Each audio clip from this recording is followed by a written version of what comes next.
What's good, family? It's Alexus Rhone, host of Crazy Aunties podcast, coming to you from a super cute little coffee shop in San Francisco. I'm here for the Exceptional Women in Publishing Conference and came in a day early to just check out some of San Francisco's flavor. Again, I'm the host of Crazy Aunties podcast, where we are guardians of an unfiltered truth and we pay homage to our relatives with flavor. We don't say crazy, because as Dave Chappelle told us, the word crazy is dismissive. And so typically when I'm interviewing other guests on the show, then I'll have them give me another word for crazy. And so because I'm doing this remote and solo, I'm going to use the word interesting in place of crazy for some of the crazy things that have happened in this space. Crazy Aunties podcast is also a spot for women who do not have children, and yet they have tons of advice and want to represent the elder voice and do so, again, in an unfiltered way. And so today, I would like to pull that card and speak as a hashtag Crazy Auntie on the current situation, or something specifically that happened to me today, something I was a part of today. Something that I consumed and then actively participated in, dealing with the Brett Kavanaugh confirmation hearings and the recent allegations that have come forward for him. Several things. First, let me set it up by saying that I began my day with this morning, 4 a.m., with the reading a wonderful article on Politico. It was a profile on a, quote, disgraced former state senator, Kent Sorensen. And when I tell you that that article and that profile was tinged with so much grace and grief and humility and hope, I remember when the Tea Party first came to prominence, and they were just vitriolic and just bitter and just ugly. And I was like, there was no hope for these people. There's no soul. Well, you know what? I was wrong. His road to redemption, unfortunately, led through the penal system.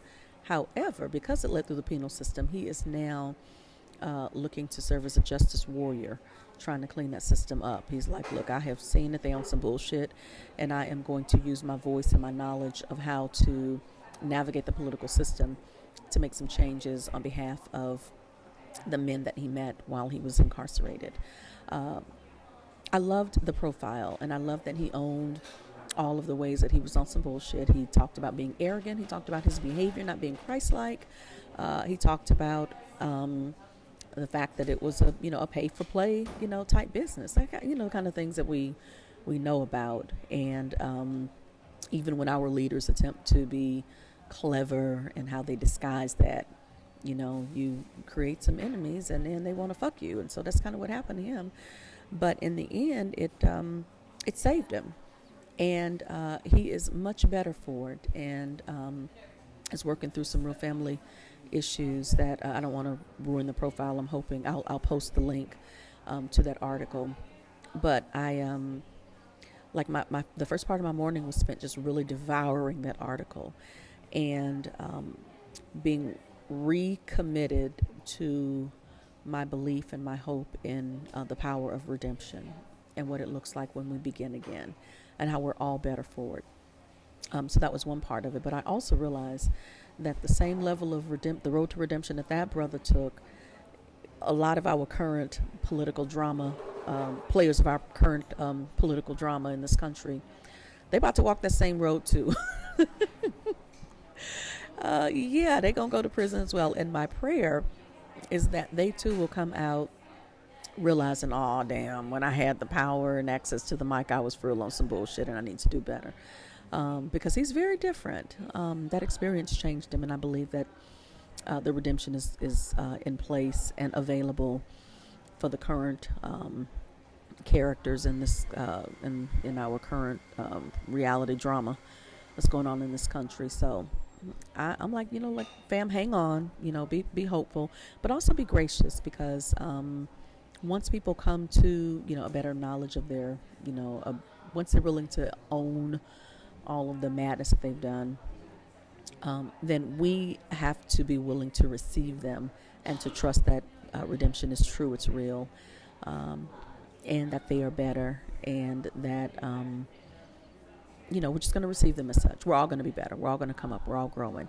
So that was sort of that was the way I began my morning. And as a result of that, I realized that, sometimes I will engage trolls. I just feel like every now and again a good fight, whitens my teeth. Yeah. It ain't got nothing to do with my dentist. It has to do with the fact that periodically I just gotta get with some folks. No, but I do get with trolls periodically.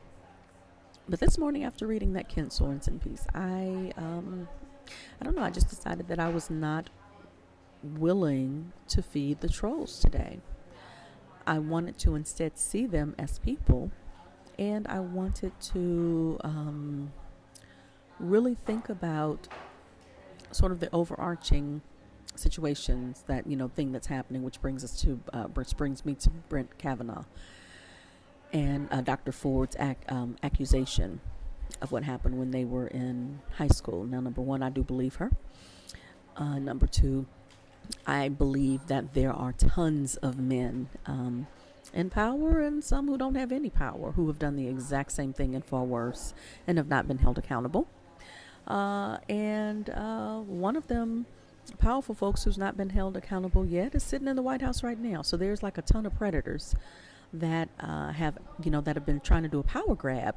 And it's been really interesting the way we attempt to take down the victims who would dare speak up and just tell the truth about what happened to them. And then all of the dumbass excuses that people have been coming up with, I have been embarrassed for them. For the people who have decided to victim blame. It's like, oh, pimping, I don't know if you realize that your mic is on and they got you on record. So years from now, when our children are studying this, they gonna see that bullshit that you was on, and it's not gonna be good for you. So I feel bad for you. But one of the situations that happened this morning, I don't know, it was a conservative pundit who tweeted something that was basically mocking victims as a whole of sexual abuse, and was saying that what other fake story are they going to come up with. And as I began to read the comments of his fan base, I was appalled. And so I jumped into the fray and I said, attempted rape and child molesting aren't fake stories. They're real, they're shameful, and I'm on board for casting out both Dems and Republicans who have violated women and men, because that's real too. And then I told him, hey, let's start at the White House. Let's start with the predator in the White House. And because they were trying to say that if you are a progressive, then you excuse all of the violations of the progressives who've done the exact same thing, which is the stupidest fucking argument I've heard. Oh, okay, so just we're only going to be mad at this side of the house and not that. I was like, fuck all of them. They all got to go. They all got to go. And so that became my premise. And so, he was trying to bait me into do these different things, but bless his heart, he didn't realize that I started my day off with Ken Sorensen, and that I was just full of grace and aware of people's humanity and aware of the power of redemption in people, who walk around, spouting a bunch of stuff, but your change is, right around the corner, my man. In any case, we began this Twitter feed.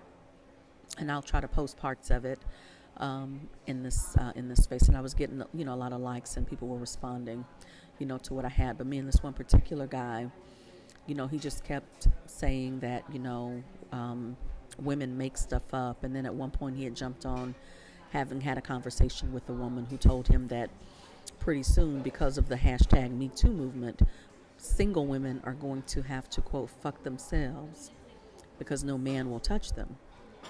To which I replied, pimpin', gay men are the only men in history who are not interested in having sex with women. All the others, they still willing. We good, actually. And so, and then, other, people started chiming in on that. And,